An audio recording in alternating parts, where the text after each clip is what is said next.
پختونخوا میں دہشت گردی کے واقعات، امن و امان کی صورتحال، صوبائی حکومت اور وزیر اعلیٰ کی کارکردگی پر سوالات اٹھ گئے۔ صوبے میں بیڈ گورننس، بدعنوانی اور لا اینڈ آرڈر کی صورتحال پر صوبائی اپوزیشن اور وفاقی حکومت کو بھی شدید تشویش۔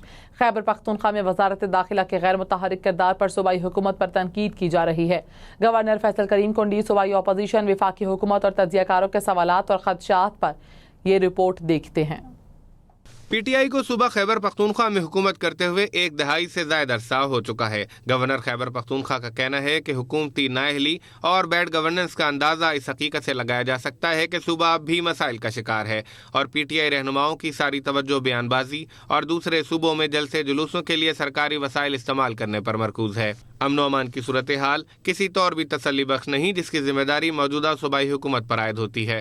صوبائی پولیس اپنی ذمہ داریاں پوری کرنے سے قاصر ہے۔ گزشتہ روز سوات کے تفریحی مقام عالم جبہ میں غیر ملکی سفارتکاروں کی سیکیورٹی پر مامور police van I E D کی زد میں آ گئی۔ واقعے میں ایک پولیس اہلکار نے جام شہادت نوش کیا، جبکہ 4 زخمی ہوئے۔ ضلع کرم کے مختلف علاقوں میں قبائل کے تصادم کے باعث 5 سے 6 افراد کے جاں بحق ہونے کی خبریں سامنے آئی ہیں۔ ایک طرف لاقانونیت سر اٹھا رہی ہے تو دوسری جانب پشتون تحفظ موومنٹ نے بھی احتجاج شروع کرنے کی باتیں شروع کر دی ہیں۔ فتنہ الخوارج، غیر قانونی سرگرمیاں اور غیر قانونی افغانیوں کے مسائل بھی صوبے کو درپیش ہیں۔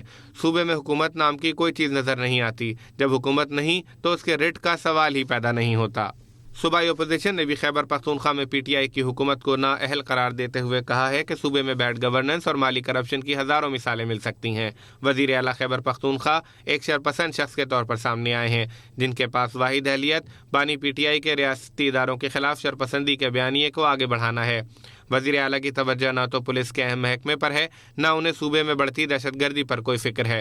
صوبہ خیبر پختونخوا میں وزارت داخلہ متحرک نہیں ہے، اور اگر کسی وزیر کے پاس داخلہ کے امور ہیں تو اس کا نام تک موجود نہیں۔ اتنے واقعات ہوئے، ابھی تک اس عہدے پر کسی کو تعینات نہیں کیا گیا۔ اپوزیشن کی جانب سے وزیر اعلیٰ علی امین گنڈاپور پر تنقید کرتے ہوئے کہا گیا ہے کہ جس صوبے میں سیکیورٹی اہلکار، پولیس اہلکار اور عوام جرائم پیشہ افراد کے رحم و کرم پر ہیں، اس کا وزیر اعلیٰ جلسے کامیاب کرانے کے لیے ترنول، سنگجانی اور لاہور جاتا ہے۔ ان کی نظر میں اہمیت صرف پی ٹی آئی کے جلسے اور بانی پی ٹی آئی کی ہدایات کی ہیں۔